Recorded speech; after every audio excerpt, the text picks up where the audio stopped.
Hello and welcome to my Pokemon Horizons, episode 37 review, and it's a Roy episode, so you know it's a banger. What I like about this episode, it sets up what it's going to lead right into.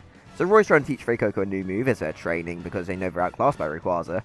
This actively shows Roy making strides towards his goal as they can't really make their way to Rayquaza. So doing what they can here is important, and having them both take it seriously is great. I think it's pretty funny how Roy's struggling with the sun though, as he has to squint and everything, which leads to Murdoch giving him and Fuecoco some sunglasses. We have a Rising Volt tackler still trying to make some money, so they head to a dig site where they're tasked to remove a giant rock. There's some wild Pokemon, the crocodile line causing trouble, which causes Roy, Freed, and Nico to go into a ruins to investigate. Roy gets separated from the rest as a Sandile bites down on Fuecoco and they fall down into a sand pit, where Crocodile, Crocorox, and Sandiles are living. It's really cute to see that this is a family with some freshly hatched Sandile too. So you kind of get the idea of why Crocodile and the Crocorox might be lashing out against the humans above, making lots of noise and making their home more dangerous to machinery and they're using for the dig site, you know? The babies are being calmed down by a beat from the parents, which Roy and Fuecoco pick up on the approach of their song, which the babies like and shows the family that they aren't really a threat or anything.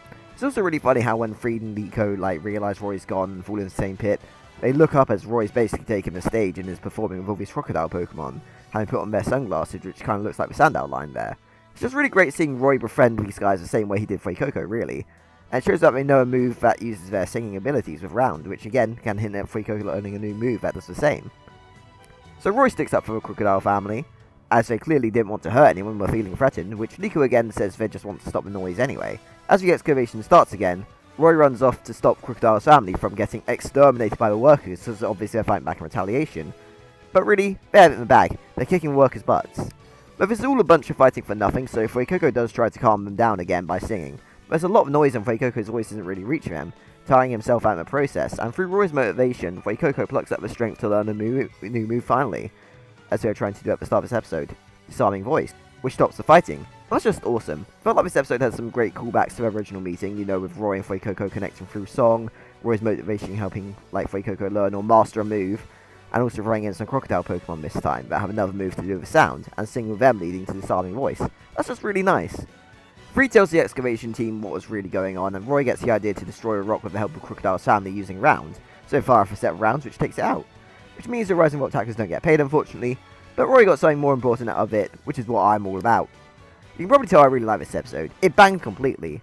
Roy and Fuecoco's bond is a highlight of this show for me, and seeing them sort out this situation by themselves is really fantastic. The fact that Roy is taking his goals seriously, especially after the last time they encountered Rayquaza, is perfect.